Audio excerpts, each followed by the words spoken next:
अस्सलाम वालेकुम दोस्तों, जनवरी ਦੀ ਅੱਜ 15 ਤਰੀਕ ਹੋ ਗਈ ਹੈ ਤੇ ਅੱਜ ਤੁਹਾਨੂੰ ਮੈਂ ਅਨਾਰ ਦੀ ਪ੍ਰੂਨਿੰਗ ਕਰਨ ਦਾ ਤਰੀਕਾ ਦੱਸਾਂਗਾ।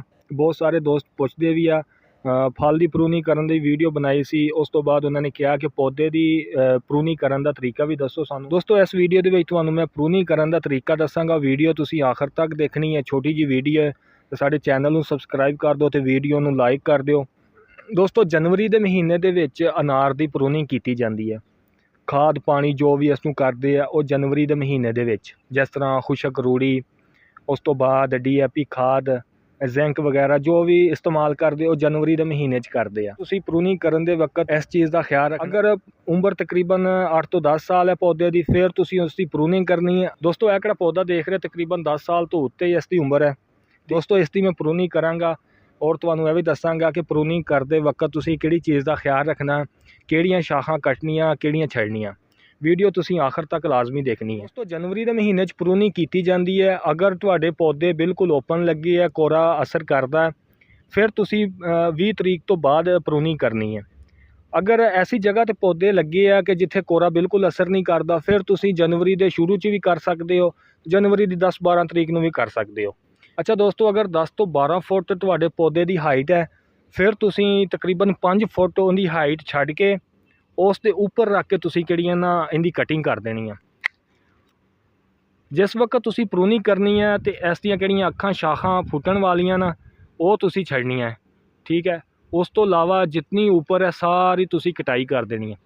ਜਿਸ ਤਰ੍ਹਾਂ ਦੋਸਤੋ ਇਹ ਵਾਲੀ ਇੱਥੋਂ ਇਹਨਾਂ ਨੇ ਅੱਖਾਂ ਕੱਢਣੀਆਂ, ਫੁੱਟਣਾ ਹੈ ਤੇ ਮੈਂ ਇਸ ਦੇ ਉੱਪਰ ਰੱਖ ਕੇ ਇੱਥੋਂ ਇਸ ਦੀ ਕਟਾਈ ਕਰ ਦਾਂਗਾ। ਦੋਸਤੋ, ਜਿਸ ਵਕਤ ਤੁਸੀਂ ਪੌਦਿਆਂ ਦੀ ਪ੍ਰੂਨਿੰਗ ਕਰੋ ਤੇ ਇਸ ਚੀਜ਼ ਦਾ ਖਿਆਲ ਰੱਖਣਾ, ਕਟਰ ਬਿਲਕੁਲ ਤੇਜ਼ ਹੋਣਾ ਚਾਹੀਦਾ, ਸਾਫ਼। ਉਸ ਤੋਂ ਬਾਅਦ ਜਾਂ ਫਿਰ ਆਰੀ ਦੇ ਨਾਲ ਤੁਸੀਂ ਇਸ ਦੀ ਕਟਿੰਗ ਕਰੋ। ਅਨਾਰ ਦੀਆਂ ਇਤਨੀਆਂ ਵੱਡੀਆਂ ਸ਼ਾਖਾਂ ਨਹੀਂ ਹੁੰਦੀਆਂ ਕਿ ਮਤਲਬ ਕੋਈ ਜ਼ਰੂਰਤ ਪਵੇ ਆਰੀ ਦੀ। ਅਗਰ ਫਿਰ ਵੀ ਕੋਈ ਜ਼ਰੂਰਤ ਪੈਂਦੀ ਐਸੀ ਜਗ੍ਹਾ 'ਤੇ ਫਿਰ ਤੁਸੀਂ ਆਰੀ ਦਾ ਇਸਤੇਮਾਲ ਕਰਨਾ ਹੈ। ਅਗਰ ਮੋਟੀ ਸ਼ਾਖ ਹੈ ਤਾਂ ਕਟਰ ਦਾ ਬਿਲਕੁਲ ਇਸਤੇਮਾਲ ਨਹੀਂ ਕਰਨਾ, ਤੁਸੀਂ ਆਰੀ ਦਾ ਇਸਤੇਮਾਲ ਕਰਨਾ। ਛੋਟੀ ਮੋਟੀਆਂ ਸ਼ਾਖਾਂ ਵਾਸਤੇ ਤੁਸੀਂ ਕਟਰ ਹੀ ਇਸਤੇਮਾਲ ਕਰਨਾ। ਜਿਸ ਤਰ੍ਹਾਂ ਦੋਸਤੋ ਇਹ ਸ਼ਾਖ ਹੈ ਇੱਥੋਂ ਫੁੱਟੇਗੀ ਤੇ ਮੈਂ ਇਸ ਦੇ ਉੱਪਰ ਰੱਖ ਕੇ ਇੱਥੋਂ ਇਸ ਨੂੰ ਕਟਾਈ ਕਰ ਦਾਂਗਾ। ਬਿਲਕੁਲ ਕਟਾਈ ਤੁਸੀਂ ਇਸ ਦੀ ਬਰਾਬਰ ਕਰਨੀ ਹੈ, ਕਲਮ ਕੱਟ ਨਹੀਂ ਕਰਨਾ। ਇੰਨੀ ਸ਼ਾਖ ਛੱਡ ਕੇ ਇਸ ਦੇ ਉੱਪਰੋਂ ਤੁਸੀਂ ਕਟਿੰਗ ਕਰਨੀ ਹੈ। ਤੇ ਇਹੀ ਤਰੀਕਾ ਪ੍ਰੂਨਿੰਗ ਕਰਨ ਦਾ। ਅਗਰ ਪੌਦੇ ਦੀ ਹਾਈਟ ਜ਼ਿਆਦਾ ਹੈ ਤਾਂ ਤਕਰੀਬਨ 5 ਫੁੱਟ ਹਾਈਟ ਛੱਡ ਕੇ ਉੱਪਰ ਵਾਲਾ ਹਿੱਸਾ ਸਾਰਾ ਤੁਸੀਂ ਕੱਟ ਦੇਣਾ।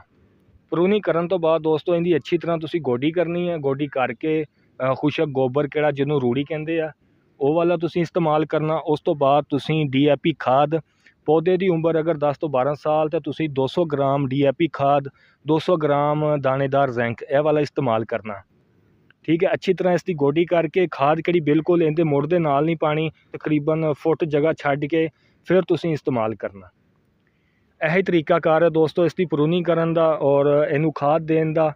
ਅਗਰ ਤੁਹਾਡੇ ਪੌਦੇ ਵੀ ਹੈਗੇ ਤਾਂ ਤੁਸੀਂ ਵੀ ਫਟਾਫਟ ਉਸ ਦੀ ਪ੍ਰੂਨਿੰਗ ਕਰ ਦਿਓ। ਇਹ ਜਨਵਰੀ 'ਚ ਟਾਈਮ ਹੈ ਇਸ ਦਾ ਪ੍ਰੂਨਿੰਗ ਕਰਨ ਦਾ, ਫਿਰ ਅੱਗੋਂ ਫੋਟਾਂ ਸ਼ੁਰੂ ਹੋ ਜਾਣੀਆਂ ਤੇ ਫਿਰ ਪ੍ਰੂਨਿੰਗ ਨਹੀਂ ਕਰ ਸਕਦੇ।